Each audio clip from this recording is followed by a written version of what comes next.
Thanks for joining us.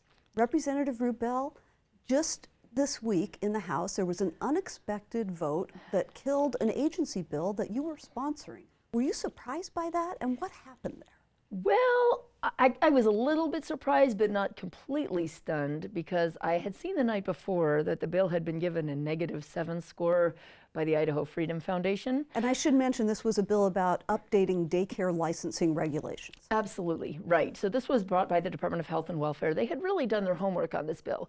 They had notified every daycare provider in the state. They had gone to 8 different cities around the state, invited everybody to participate, had uniformly positive support on what they were proposing. And what they were proposing was really very sensible.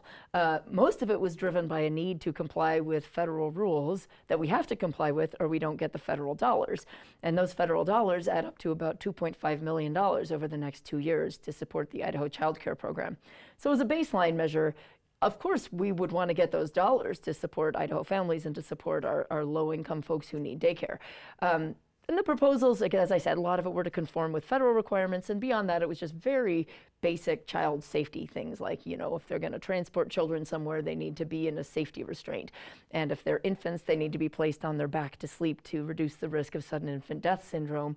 They provided that the facilities had to be inspected every year instead of every 2 years, which was actually part of the federal requirement in order to qualify to receive these funds. There was nothing on there that was radical in any way, shape, or form, and it had overwhelming support from those who were to be regulated. So on the face of it, it was a bit stunning that it should be rejected. The only thing that could explain it, or that had me nervous about the bill, was that freedom score, because the Idaho Freedom Foundation can be a very powerful group in this building, and when they put a score on something like -7, which was the lowest score I think I've ever seen on any bill, I didn't even know the scale could go to -7. Then I thought, uh-oh, I'm carrying a bill with a -7 score. You know, whatever legislators are out there that are trying to guard their freedom score, I could run into trouble on this, especially in an election year. So what do you think will happen next on that issue? Well, it's hard to see, it's hard to imagine that we would really forego $2.5 million in federal funds, although it's not beyond beyond the realm of the imaginable. But I suspect another bill will come back that will probably do the absolute bare minimum of what needs to be done to adhere to the federal guidelines in order to get that money, and that would be do fingerprinting and background checks. So I suspect they won't do some of the additional, albeit extremely advisable things, like saying that daycare providers have to put seatbelts on kids when they transport them and lay infants on their backs and that kind of thing. So I suspect some of those extra very common sense safety provisions will be jettisoned in order to scrape together the votes needed to get the money. But I am a little concerned about those other things, because I had heard previously that Idaho is, I think, 54th in the country for our daycare licensing sufficiency. We're even behind Guam and Puerto Rico. We're behind every state and a number of territories.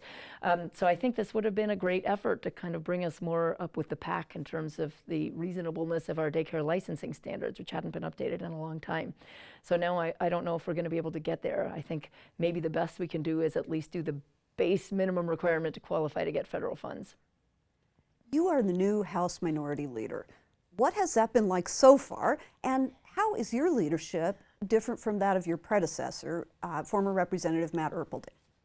Well, I was a very big fan of Representative Matt Erpelding. We worked very closely, and I thought he was a tremendous leader. So I certainly don't plan to depart too dramatically from his leadership philosophy. Now, I guess I have a bit of a different personality, so we'll see how that shakes out. But his goal and my goal is to always have the Democrats be the most reasonable people in the room. To debunk any notion that we are radicals. We are not radicals. We are very reasonable people who want to fund schools reasonably, protect public lands, have clean air, have clean water, and have reasonable protections for public safety. And that has always, certainly been the philosophy with which I approach this job, and certainly how I approach leadership. And I think our whole caucus is on board with that. There's been a lot more work than I realized. There are just so many things you have to do as leader. I instantly got put on 3 more committees than I was already on 4 committees, so now I'm on 7, and just so many panels where one is expected to speak. So, I'm getting a lot less sleep and having to be in a lot more places, and my schedule looks a little overwhelming when I fire it up in the morning and see every block is quadruple booked. but otherwise, it's been really exciting. It's been an opportunity to meet even more constituencies out there. What's it like leading such a small minority? Because the Democrats have a rather small minority in the Idaho House and in the legislature as a whole. Well, it's bigger than it has been at times when I've been here, so it actually feels pretty robust right now, because in the previous cycle, we had 11 Democrats in our House caucus, and now we're up to 14. So I am actually pretty pleased to see that growth. I hope it will grow more in the next cycle. We have a tremendous caucus right now. We have the most engaged group of people that it's been my pleasure to work with. They are all really on their game and really following closely everything that's happening in the legislature, in their committees, and they provide excellent input on everything when we get together. So they are really a very valuable part of helping me lead this caucus, because they really help keep me informed and understanding everything that's happening that they're seeing. Now, despite all those time commitments that you mentioned, you have proposed bipartisan legislation this year on criminal justice reform, specifically the Clean Slate Act. Tell us about that. Yeah, I'm really excited about this piece of legislation, and I think it has real promise to go somewhere this session. I have numerous Republican co-sponsors on it, great support across the spectrum. What this bill would do, Idaho is currently an outlier. I mentioned that we're an outlier on our child safety regulations. We are also an outlier on criminal justice reform in many regards. 41 other states and the District of Columbia all have some mechanism on their books to allow adult offenders to expunge or clear or seal their criminal records at some point, at least for minor offenses. We have nothing. Every single thing you do, if you did something when you were 18, however stupid and minor, it will be on your record till your dying day in Idaho.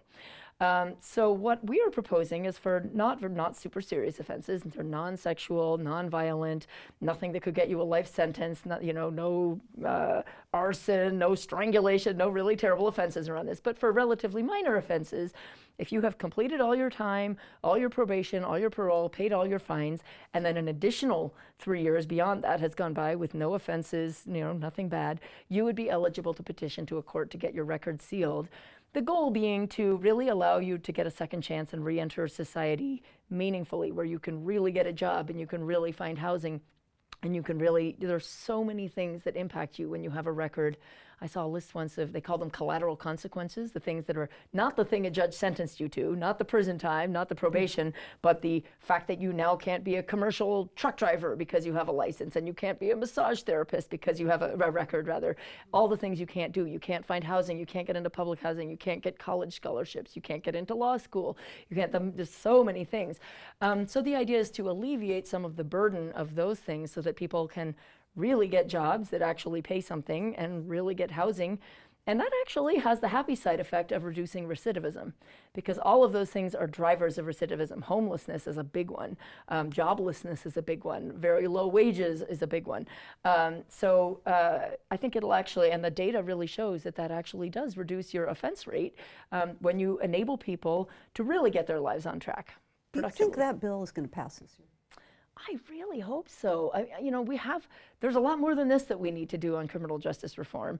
I feel like I'm going for the low-hanging fruit here, but you never know who's going to come out of the woodwork to oppose it. We've been working hard with prosecutors and the courts and law enforcement and that whole justice framework to try to get them to peace with it.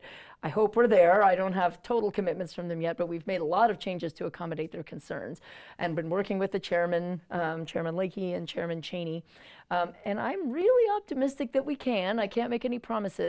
It's going to take a lot from the public, and I'm glad we're on your show saying this, because in order to get this through, we are going to need people on our side of the bill to come out of the woodwork. Everybody that has a nephew or a kid or a grandkid or a cousin who has this problem in their life, and I know there are thousands and thousands of them out there who has that record and are unable to get their life back on track, they need to come and tell their stories in committee. And I think if that happens, we can get it passed. We are almost out of time, but here we are 4 weeks into the session. The House and Senate are still at odds about the administrative rule process. Where do you weigh in on that? Well, I think that there has been some over-aggressive torpedoing of rules that I'm a little bit concerned about. I mean, technically, we're only supposed to reject the rules, I think, if they actually don't conform to the statute, if they go over and beyond the letter of the statute. It's not supposed to be something where we shoot down the rules just because we don't like them, because maybe we don't like the statute that they're implementing, you know. And some, you know, for example, one of the committees shot down all of the rules that would implement the Human Rights Commission. So that whole body of rules is gone. I don't know how the Human Rights Commission would be expected to operate without any rules. Right now, there's a really feverish debate over the climate change standards again, and whether climate change is going to be included in our elementary curriculum. And so at some point, if there's going to be excessive torpedoing of rules, I'm happy to see that there is a chamber that can salvage those rules. The executive branch has done an awful lot of work and brought an awful lot of expertise in developing some of those rules. And I think it's important that we have a means that they don't get over aggressively thrown out. Thank you so much for taking the time to come here and talk with us. Such a pleasure. Thank you, Betsy.